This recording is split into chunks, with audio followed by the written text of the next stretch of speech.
Here at Lady Farmer, we talk about so many different aspects of slow and sustainable living, a subject matter that can at times feel confusing, overwhelming, even misleading. And that's why a few years ago, we set out to write a book that might be a guide for those seeking a life of beauty, simplicity, and sustainability. We're thrilled to be able to offer you our own small guide for cultivating slow living, sustainable simplicity close to home, available in our online marketplace. In the book, we've woven an easy-to-digest narrative of stories, recipes, tips, resources, ideas, and reflection. This collection of essays and resources will guide you to think about your own relationship to the planet, what you eat, what you wear, and how you live a sustainable lifestyle. It also contains a 21-day slow living challenge of daily thought exercises to lead you in the process. For you Good Dirt listeners, we are offering free shipping of this wonderful little book with the code TheGoodDirt in our online marketplace. So use the code TheGoodDirt, TheGoodDirt at checkout when you go to purchase your copy of the Lady Farmer Guide to Slow Living in our online marketplace for free shipping. That's The Good Dirt at the Lady Farmer online marketplace for free shipping on the Lady Farmer Guide to Slow Living. We hope you enjoy it. Thanks, everybody. Fast Forward Productions. The women are speaking. The way I define homesteading is using your mind, heart, and hands to create some of what you need for everyday survival. As simple as that. The wild part is considering wildness, considering nature, and coming from a place of understanding and respect for the wildness around you while doing those things.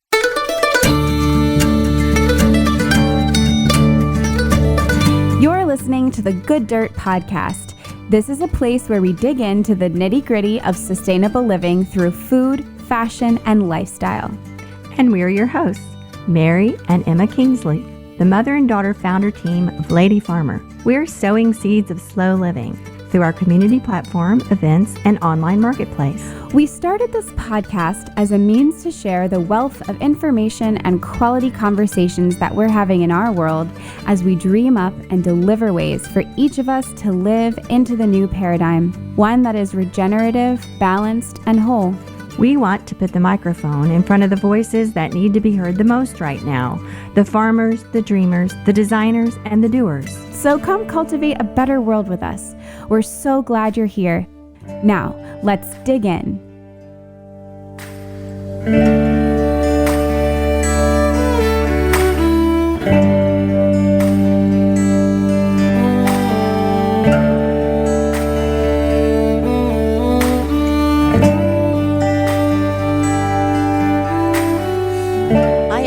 On today's episode, we're again exploring the idea of homesteading and what that means in terms of sustainability in our modern world. Our guest is Julie Stonefelt, a full-time park ranger in the state of Washington and co-founder of Wild Homestead Living, a resource for helping others build essential skills for a resilient life. Julia and her husband Kevin didn't grow up in homesteading families, but they've spent decades creating a sustainable lifestyle. They've done it while working full-time jobs, facing life-threatening illnesses, and living in herbal rental units. And they want to support you in finding a way to a more self-sufficient life as well. It's their mission to help you start living your homestead dream, whether that's in the city, the country, or somewhere in between. So what's wild about Wild Homestead Living? Julia says homesteading is about using your mind, heart, and hands to create what you need for everyday survival while considering and respecting the wildness around you. We love that philosophy and approach to the concept of homesteading, and we really appreciated this honest and inspiring conversation. So here's Julie Stonefelt from Wild Homestead Living.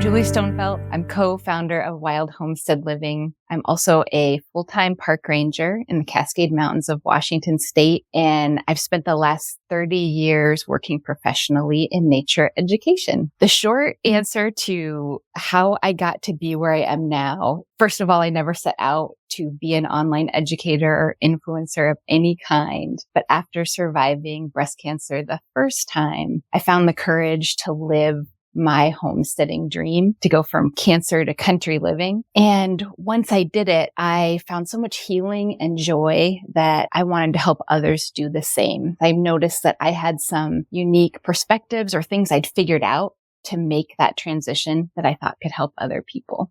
The longer answer is that I was a kid in the suburbs of Seattle in the 80s and 90s. I didn't grow up in any kind of homesteading, environmental family, although my dad did have a strong interest in our ancestral connection to dairy farming in Sweden, was into health food, but my family didn't want a garden.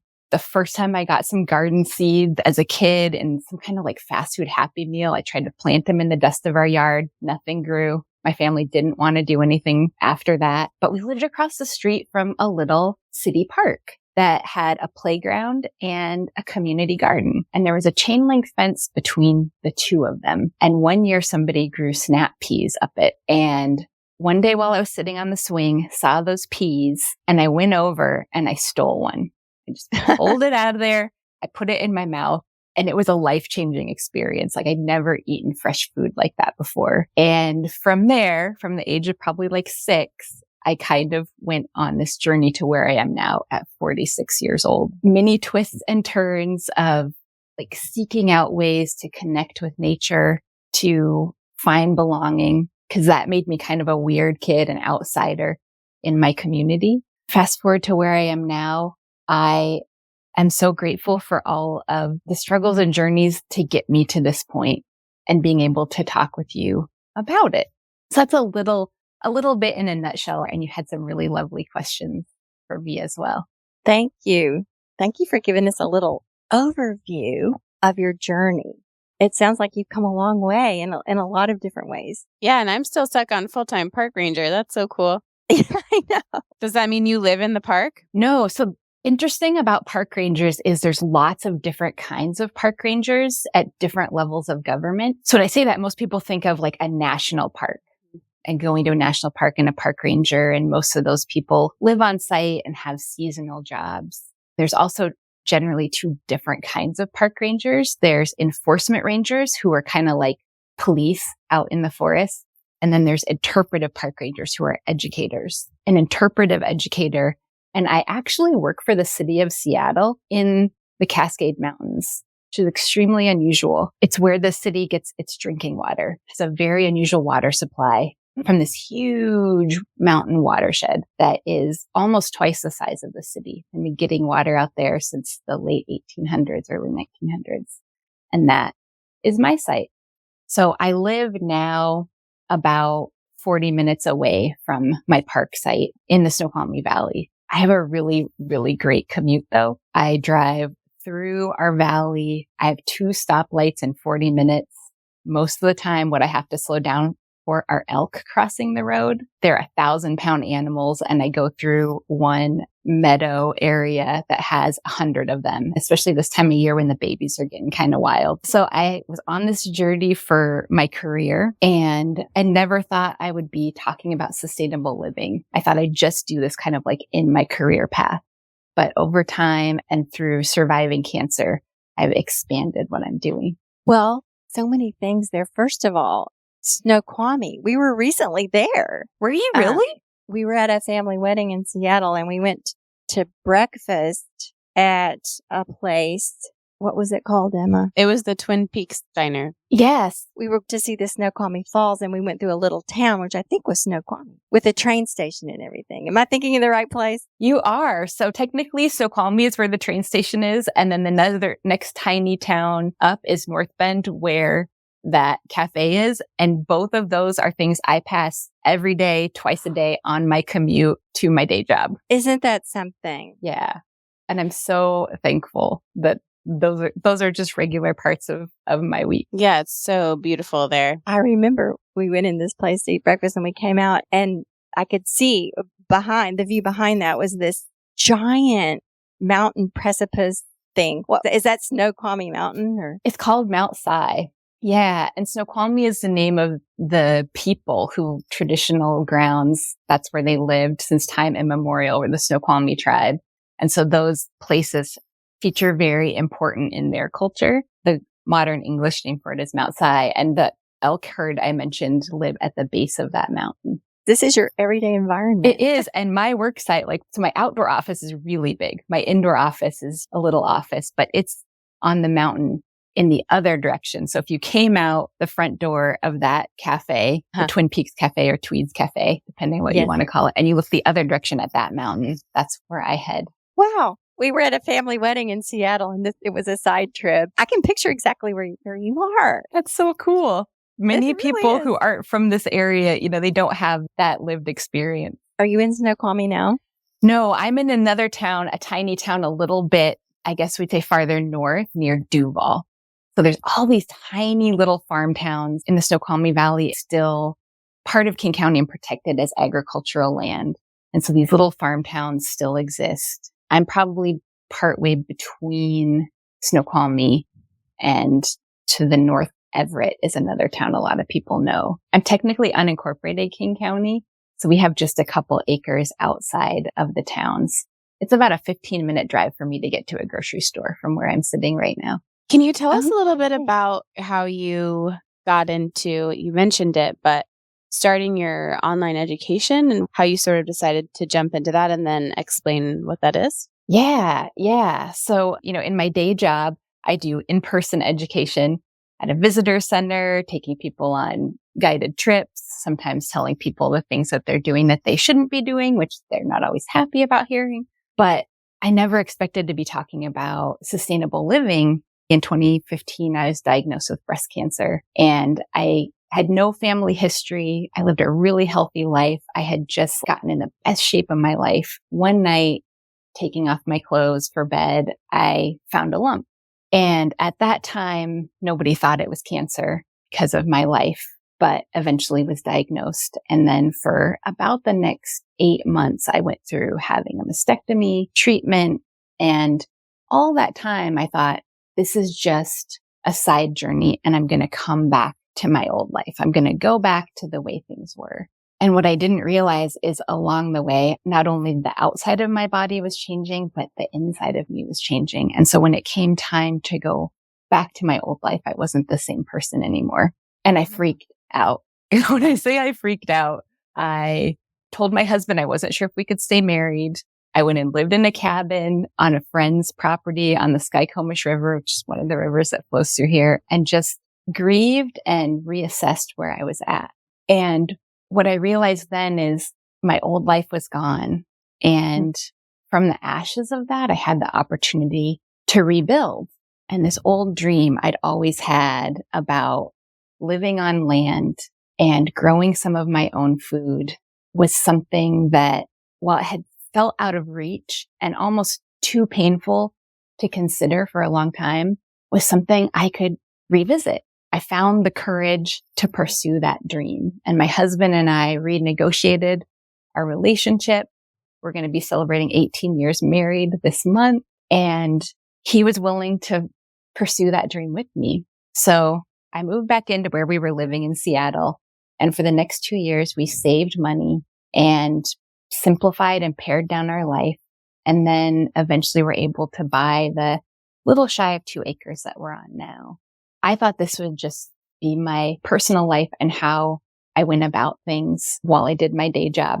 But what I realized is living here and putting together my life in a new way, I found healing, and I couldn't help but share it with people. It was one day I was on a Zoom call with this small group of women friends I have, and I had them like on my phone stuck in a wheelbarrow of compost as I was pushing it into the garden. And they were like, Julie, like you have had such transformation and you are talking about things in a way I haven't seen before. Have you thought about sharing it with the rest of the world? And I was like, no, that's not it. And they're like, well, maybe think about it. So then I started making like little videos. In fact, my first one was about soil and the importance of soil. And slowly it's evolved and grown from there. Part of the reason I decided to make my life more public was I couldn't find young survivors who had gone through cancer and lived. And I definitely couldn't find people talking about struggling with mental health and PTSD after cancer. It turns out, I found out later, it's really common, especially for young women, to go through that as part of their journey. While the doctors are really good at helping you not die, they're not really good at talking about how to help you live. And I was struggling with pain. I was struggling with identity. I didn't really know where to go with that. And I couldn't find people at that time online. So I thought I'll start talking about that and hopefully help other women maybe avoid some of the challenges I'd had. But then when I started looking at, okay, I want to do the homesteading thing, I couldn't find women in that space like me. I'm not a trad wife. I'm not a stay-at-home mom, although I have no disrespect for people who chose those lives. It's just not what I've done. And so I felt almost embarrassed asking, like, how do I do this? How do I make that change? I could find there's amazing people online who are teaching me how to can or how to sew clothes or how to grow a garden, but not how to weave all those things together while also having a full-time job and paying a mortgage and all of this. So because those are things I'd kind of figured out, I decided to start doing online education. The other thing is once I got here, I noticed that a lot of my neighbors, as I started connecting with the homesteading community in my valley, were having a lot of conflict with wildlife. And because of my career, I've worked with wildlife in hand. I did wildlife rehabilitation for many years before becoming a ranger. And then in my ranger job, I've learned a lot. And I could see that people were making choices about the way they were setting things up that were actually drawing in conflict. And then also vilifying and demonizing the animals that were coming to them and sort of ingraining that conflict without really resolving it. So I saw that these were ways that by showing up online, sharing little videos on social media, and developing how-to guides and courses, that I might be able to help people who, like me, didn't fit sort of the mainstream kind of box of the world and not even the box of homesteading. So that's why we started Wild Homestead Living. And that's where the wild comes in to the homesteading frame. Wild Homestead Living, in that fill in the blank for me. You allow what's there to be while you're trying to make your living there. Yes. Say a little more about that, about the wild homestead living part. Want to hear more? Absolutely. So the way I define homesteading is using your mind, heart, and hands to create some of what you need for everyday survival. As simple as that. The wild part is while you're doing those activities, considering wildness, considering nature, and coming from a place of understanding and respect for the wildness around you while doing those things. A specific example I can give you about how that shows up and plays out in our life is our garden. We're on a couple acres in the middle of the woods, and we started thinking about what are the animals around us? What are our wild neighbors that we can anticipate are going to be showing up? And how can we design our garden in a way that is not going to create conflict? So we have a very narrow garden with a high fence. And then we have chicken wire in the bottom, like a couple feet, and then it bends outward under the soil. So in this way, the rabbits can't get in. The deer could jump the fence, but it's narrow enough and tall enough that it is not appealing for them. We have wildlife cameras set up all around our garden. We saw a bear walk by and kind of sniff around the fence and then leave, but we've never had any animals eat our food. And I should say, the outside of the fence, we have a pollinator garden. So we're encouraging our pollinator friends to come. Although I'm sure both of you know that not all plants that are listed as deer resistant are. So they teach us. But in this way, we were able to have a garden without creating conflict. Another thing I deal with in my area a lot is slugs. And we decided to put in stock tank metal raised beds because our soil is just way too rocky. So we have the raised beds, and then we have a strip of 2-inch copper tape around each bed. The funny thing is, a lot of people who see this garden online think that we set it up this way to look pretty and be Instagram worthy, but it's actually all in consideration of wildlife. So the slugs won't crawl up over the copper. The deer won't jump in. The bears won't get into our beds. The rabbits can't. And in this way, we're able to honor the wildness around us and also get our own needs for vegetable gardening met. I just saw someone on social media that had a hack for the slugs. He took a plank a moist plank and laid it against the side of his planting bed. Every morning goes out and turns it over and it's full of slugs. For some reason, they seek the underneath moist part of the plank. Nice. Yeah. So I like the sound of the copper lining on the top of the beds. That sounds beautiful. Yeah. So this garden is 3.5, going to be close to 4 years old, I think, at this point.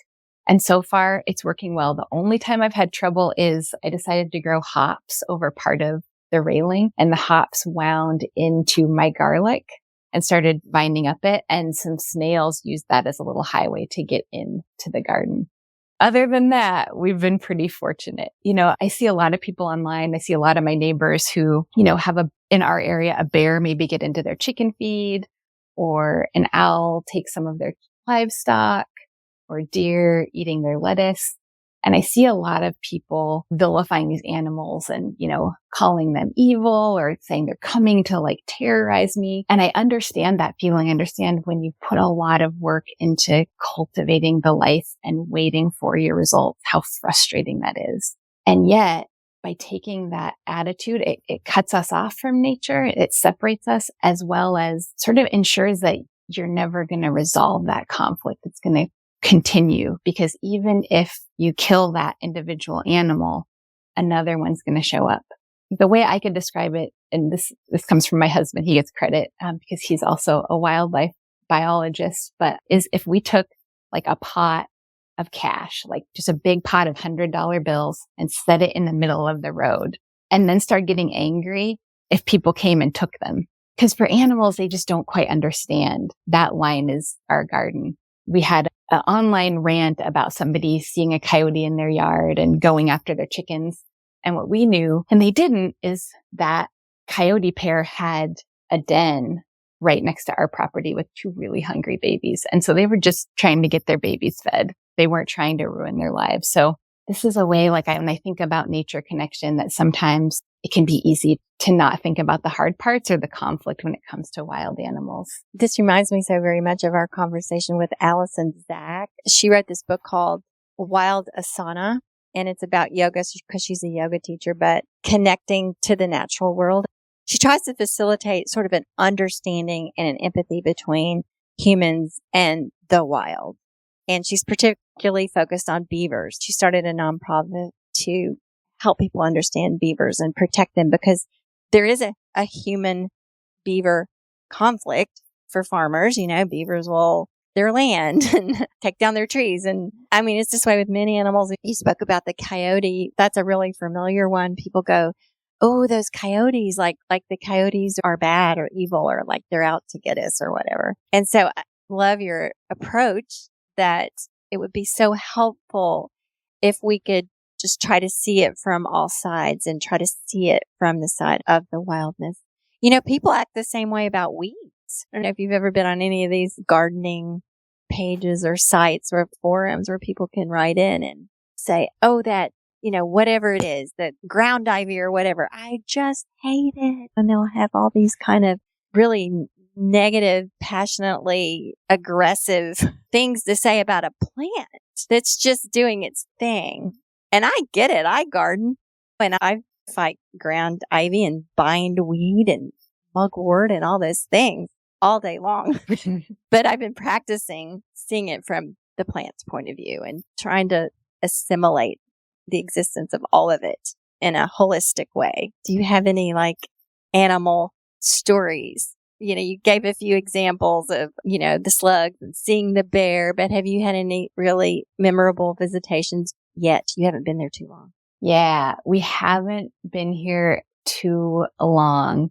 I think one of the really fun animal stories involves how my husband and I met. We were both working at a wildlife hospital, and we had sort of worked together for a while, but I just didn't think he was my type. And he seemed I don't know, just maybe a little bit too straight-laced for me. I'd always tended to go for the bad boys, which hadn't worked out so great. But we got stuck together on this wildlife release of a bald eagle.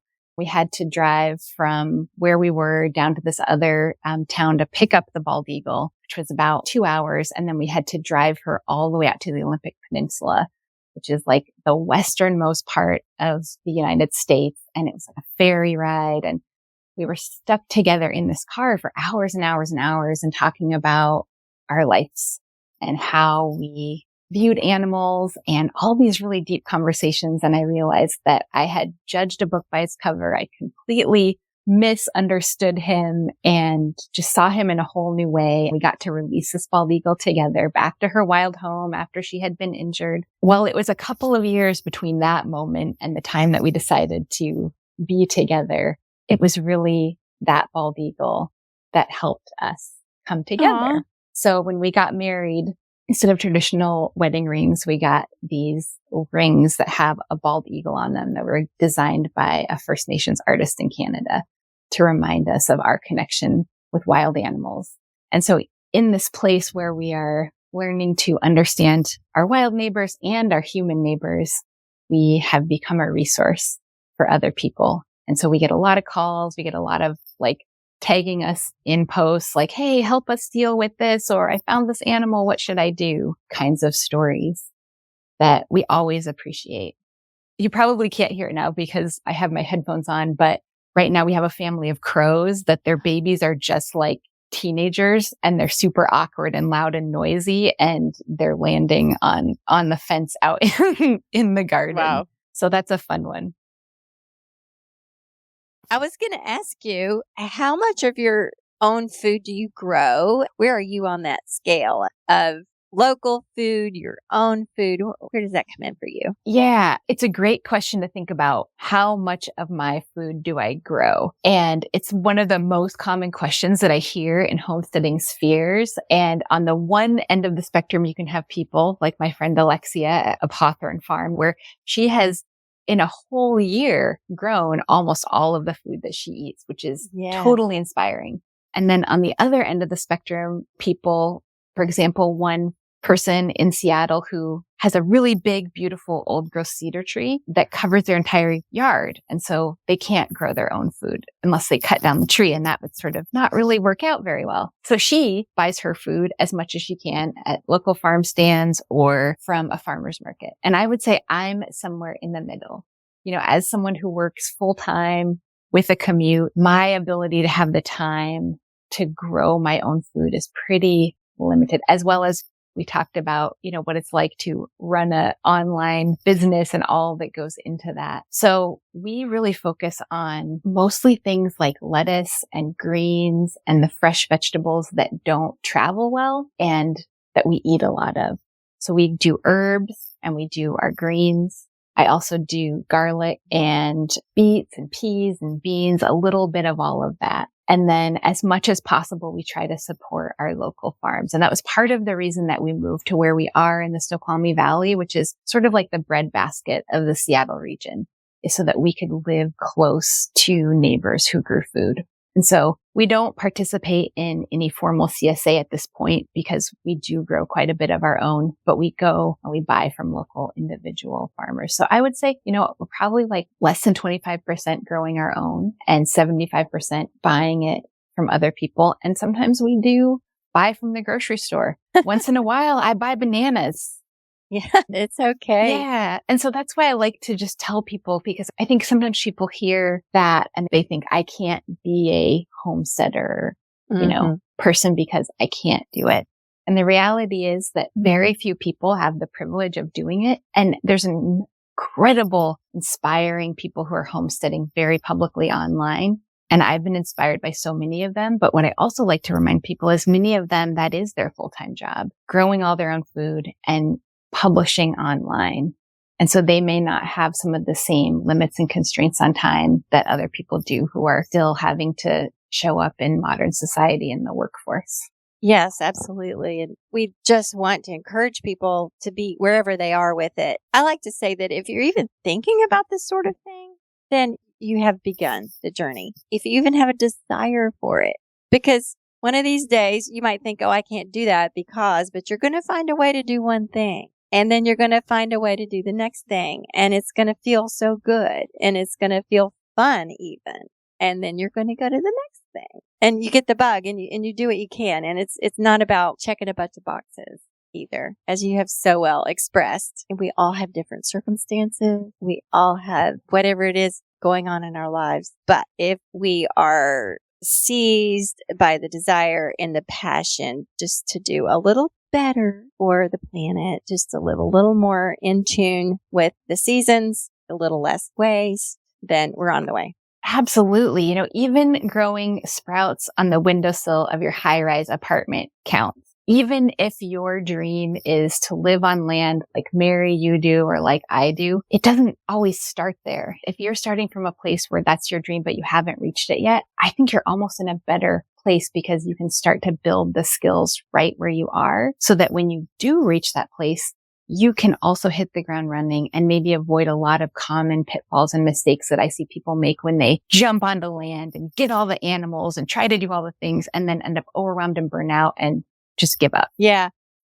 My personal journey to this place and this lifestyle probably has lots of little factors. But one of them is when I had the aha moment that raspberries in a clamshell in February didn't make sense. So I'm going picking berries in season around here, right out here where we eventually found our little farm. So just that one little thing like, I don't want to eat raspberries in a clamshell in February. That doesn't feel right. Yeah. So I like to tell that story. That was one of my aha moments. And like your aha moment was the snow pea on the fence. Right. So what are the different ways that people can learn from you? What do you offer? Specific courses? Do you offer coaching for homesteading?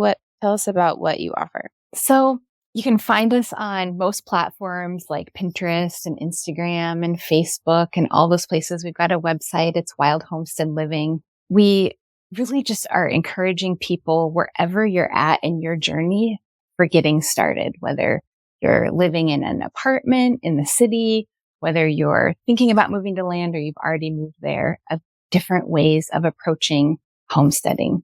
The best ways that you could probably work with us right now are we have a free guide called the Quick Start Guide to Homesteading. And it really takes that mindset approach and talks about really simple ways you can get started. So I don't really fit into a box as a person, and I don't want anybody to have to fit into any certain kind of box for homesteading either. But I did create a framework of 6 sort of categories that you can think about in that sort of approach. And so the Quick Start Guide covers ways you can right now, today, incorporate that into your life. And then I've got a course called Hope to Homestead. And that's where I put the 20 years of me journeying to where I'm at now into a really easy roadmap so that other people can create their dream. Because one of the big aha moments that I had when I finally got to my own land and thought, okay, now I'm a real homesteader, is I'd been homesteading all along, even though it didn't look like the other people that I saw online. I'd started a little garden and had community coming and eating there. I had been cooking from scratch to help with my husband's autoimmune issues, and all the little steps that I took to learn those things, as well as create a fundamental way of thinking about how to approach learning, allowed us to really hit the ground running when we got here.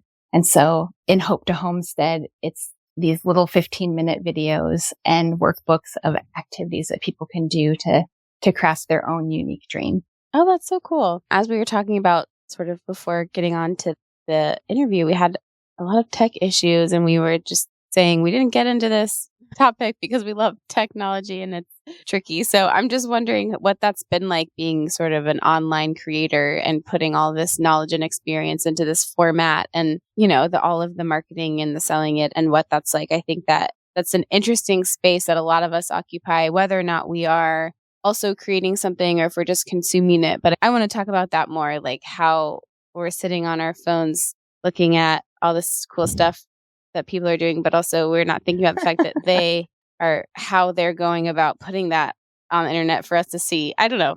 So I just want to hear your perspective on all of that. I so love that you asked that, Emma, because for me, something it took me a long time to be willing to say out loud is there was this gap between knowing I wanted to make this lifestyle reality and actually doing it. And there were definitely times, still embarrassed to admit it, I'd be sitting on my couch in our rental house, scrolling through other people's amazing lives and feeling like resentful.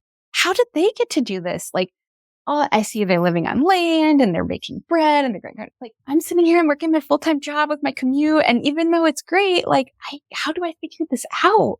I didn't even realize those are messages I was telling myself by consuming content. Nobody ever said it, but there was that sort of barrier. And I had friends who were living it and I could talk to them about it and see a little bit more of the ups and downs. But that was definitely, as a consumer, a struggle I had. And now, as someone who is making the content, I try to be mindful, showing what is working for me and not working. For example, this week, I harvested my garlic a little too late and some of the cloves split. And there's definitely a moment where I was like, oh, I'm not going to show anybody that I messed up like this, right? And then being like, oh, wait, no, this is exactly what I need to show people.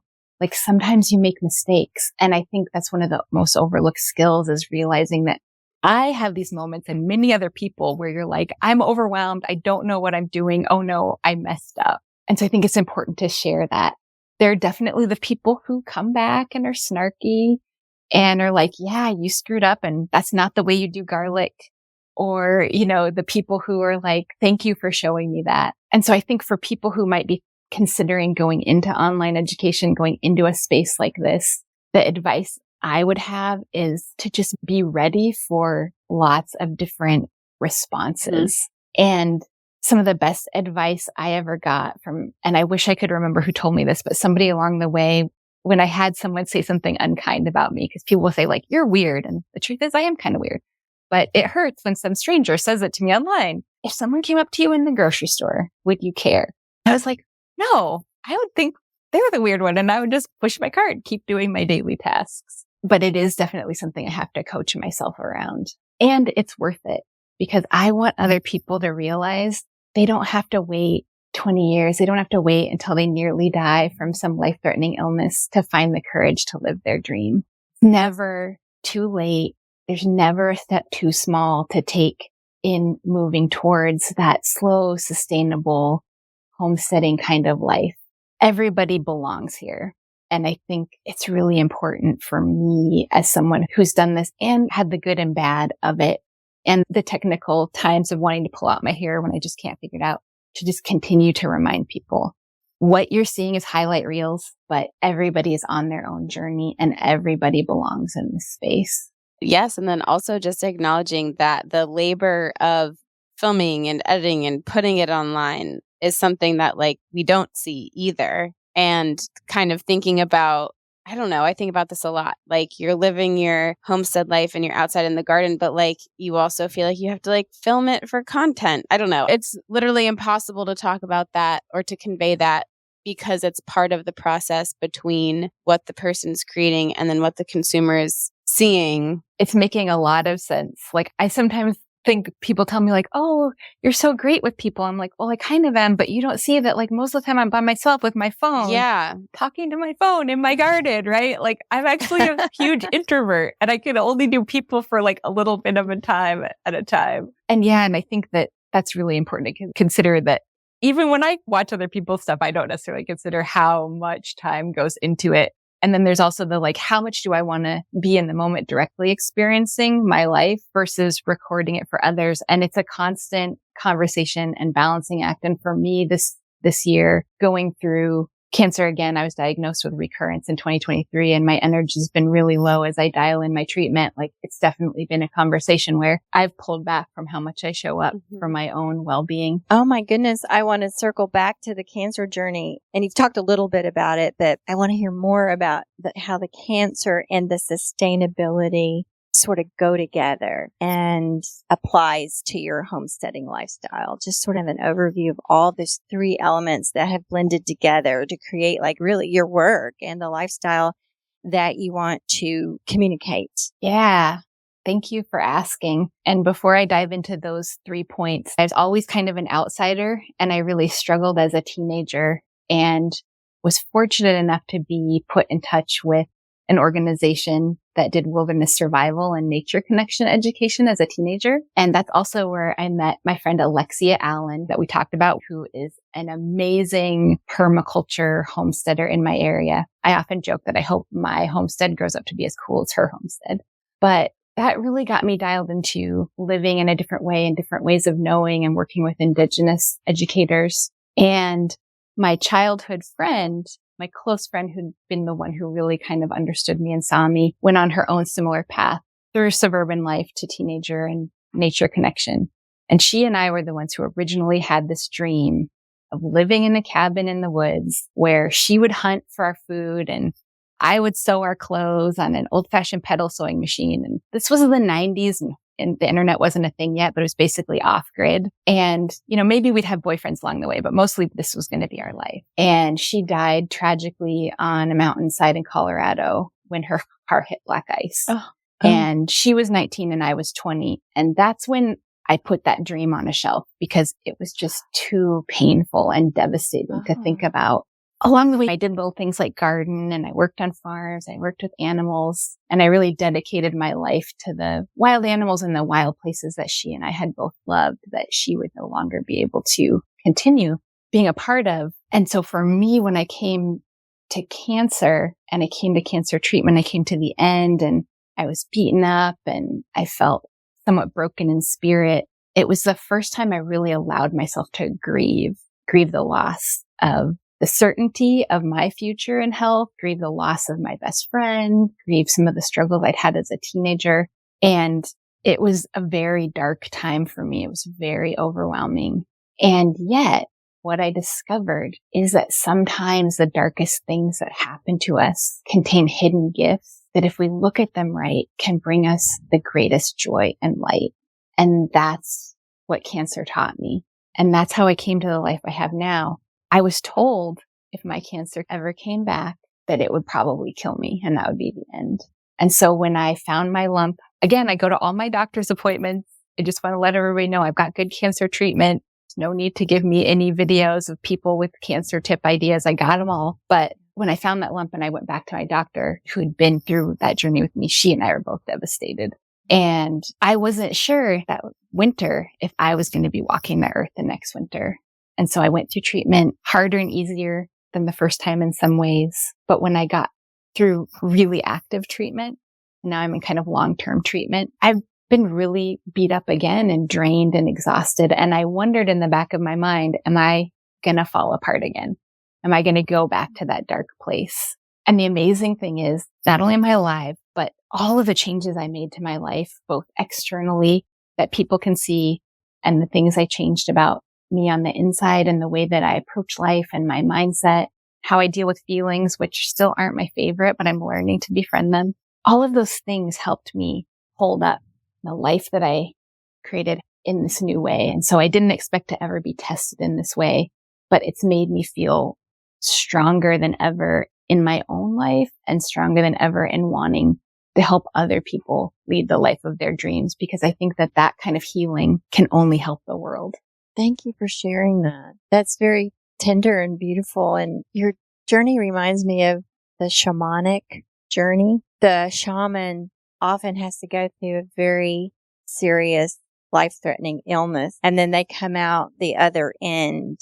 The tradition is that they have been transformed into a teacher, a guide, and it's because of their journey through the dark waters, the dangerous waters, that they have reached this point of being able to guide others. Have you heard this?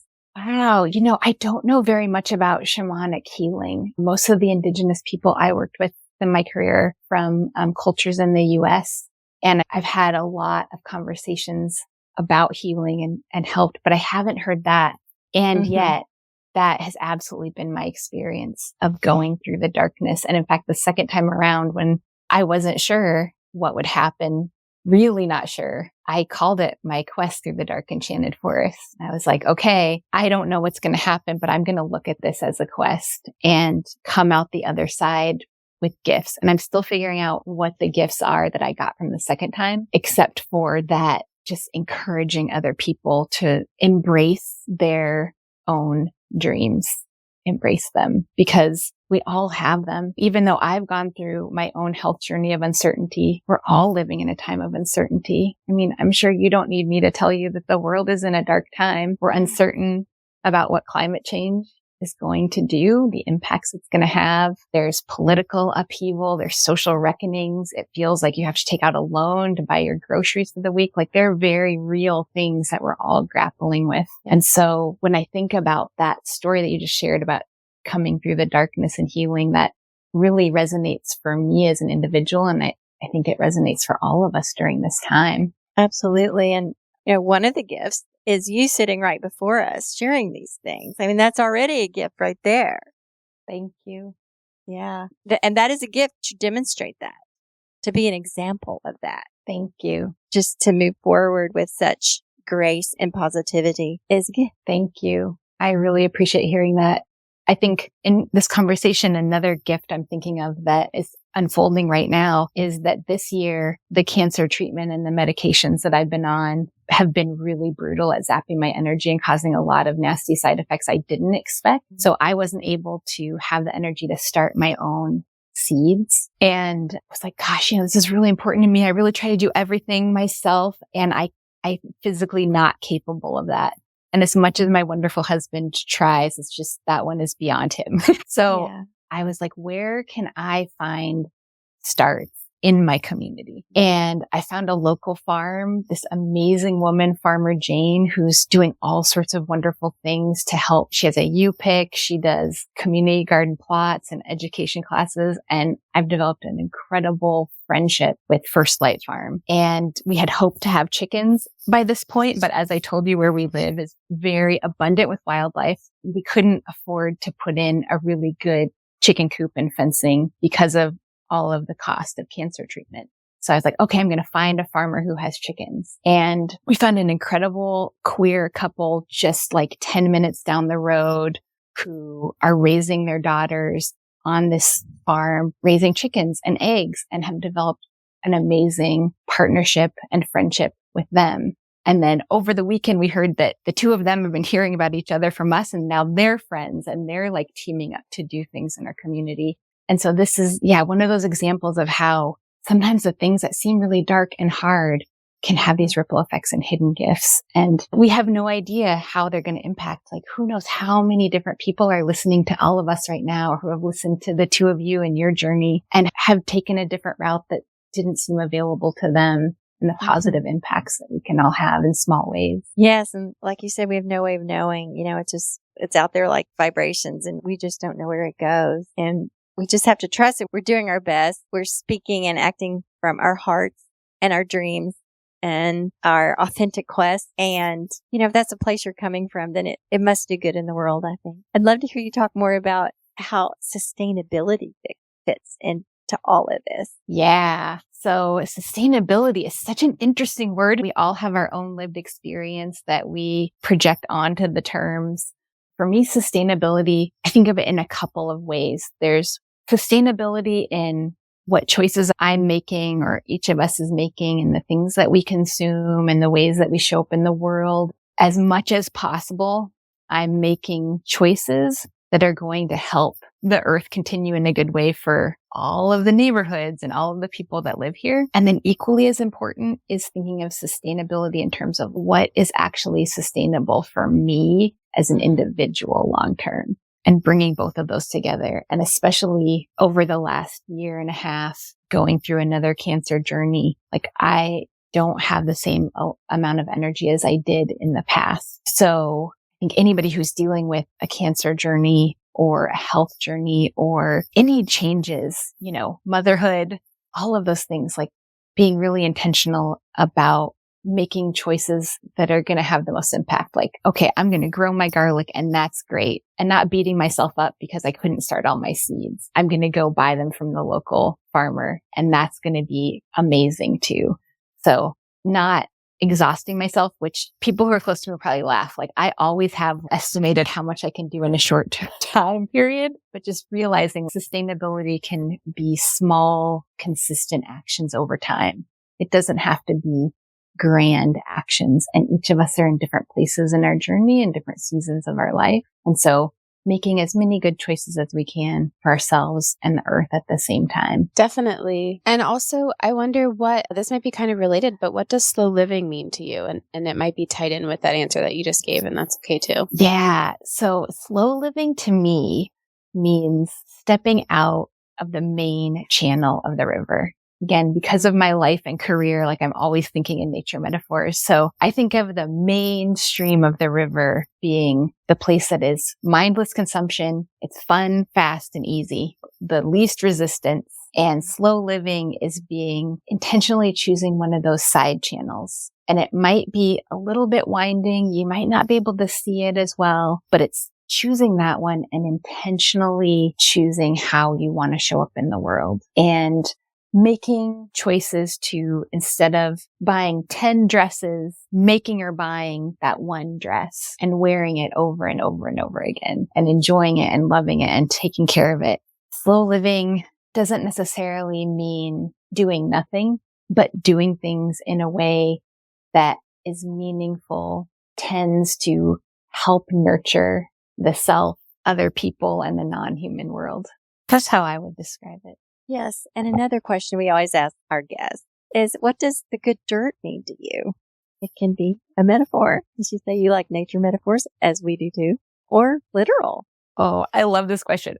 I'm going to try to narrow it down to 3 ways that I think of the good dirt. I think in terms of a metaphor, I think about this book called Finding the Mother Tree by Suzanne Simard. And I don't know if you've read it, but she talks a lot about soil and the amazing network of ecosystem that exists within it, in particular, different kinds of fungi, and how that is really our world too, right? Like it's rich, it's complex. There's different things that get along well, things that don't. There is diversity, and the healthier and richer and more complex the dirt is, the better the whole environment is for thriving. In terms of the good dirt, a story I can tell is the first time I had my own home garden. It was about the size of a bathtub, a rental complex. And I bought those seed packets that you see at the grocery store, and they've got the pretty pictures on them. And I just, I was in my early 20s. I stuck the seeds in and I watered them diligently, and hardly anything came up. And what did not look anything like the seed packets. As I learned more about growing a home garden, I realized that what I had neglected was nurturing the dirt, nurturing the soil. And so what I learned is that by nurturing that humble thing that is always beneath our feet, I would be able to produce the most vibrant, abundant, alive, healthy vegetables that I could. And then the last thing I have to say about what the good dirt means to me is from my first and most beloved garden inspiration, which is Elliot Coleman, who is from New England, and he was a student of the Nearings, who are my homestead heroes. And he has this quote that I've heard him say it again and again in all sorts of educational talks that he does and in books that he's written, which is that information is like compost. It does no good unless you spread it around. And I think the good dirt, it doesn't do any good unless you spread it around. And I love what you're doing with the Good Dirt podcast, because I think it's spreading it around to other people to help all of us thrive in this different way of being. And I hope that those of us who have the pleasure of being guests on your podcast, and those of you, Mary and Emma, who are the guides, can be those up ahead on the channel and being like, hey, over here, there's a different way that you might want to try things out.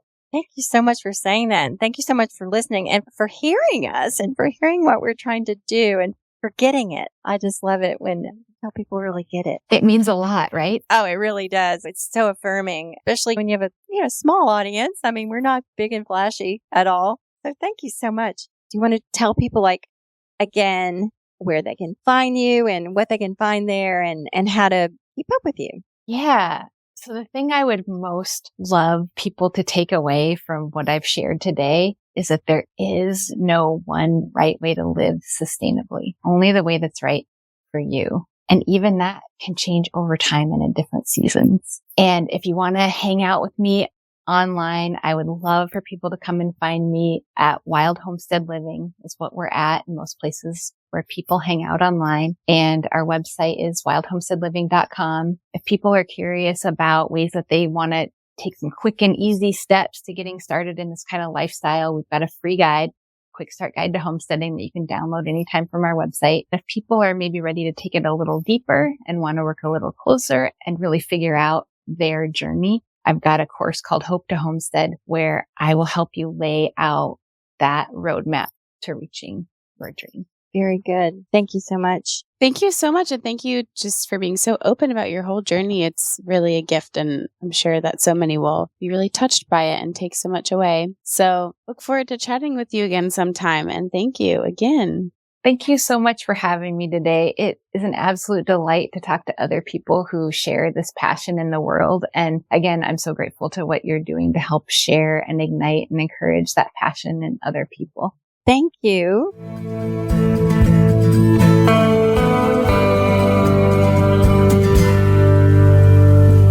Thank you for tuning in, calling in, and spreading the good dirt. We love hearing from you.